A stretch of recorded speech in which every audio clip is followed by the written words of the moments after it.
కాకినాడ జిల్లా ముమ్మిడివరం నియోజకవర్గం తాళ్లరేవు మండలం పిల్లంక గ్రామంలోని గౌతమి గోదావరి తీరాన పుష్కర ఘాట్ వద్ద పునర్నిర్మించిన శ్రీ వల్లి దేవసేన సమేత శ్రీ సుబ్రహ్మణ్యేశ్వర స్వామి ఆలయ పునఃప్రతిష్ఠ మహోత్సవాలు ఈ నెల 17 నుంచి 22 వరకు ఘనంగా నిర్వహించనున్నట్లు ఆలయ నిర్మాణ కమిటీ తెలిపింది.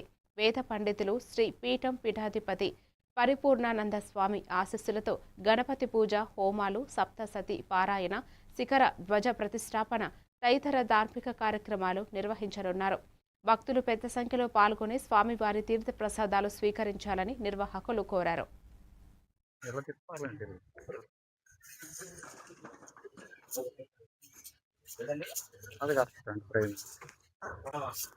సమేత సుబ్రహ్మణ్యేశ్వర స్వామి వారి ఆలయము పునఃప్రతిష్టకు సిద్ధంగా ఉంది. రేపు 17వ తేదీన ప్రధాన దేవతామూర్తి అయినటువంటి ఆ సుబ్రహ్మణ్యేశ్వర స్వామి వారిని సుబ్రహ్మణ్యేశ్వరుడు, శివపంచాయతనము, నవగ్రహములు, శివపంచాయతనము, నవగ్రహములు కూడా ఉప ఆలయముగా ఇక్కడ వెలయబోతున్నాయి. మొదట శివపంచాయతనము. శివపంచాయతనంలో ఇష్టకామేశ్వరుడుగా ఆ పరమేశ్వరుడు కొలువుదీరబోతున్నాడు. 150 సంవత్సరాల పైన అయింది.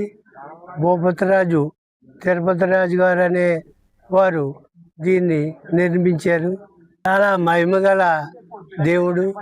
అయితే చిన్న గుడి అవడంతో భక్తులు దర్శనం చేసుకోవడం చాలా ఇబ్బందిగా ఉంటుందని మా కాశీబాబు గారు ఒక రోజుని దీని గురించి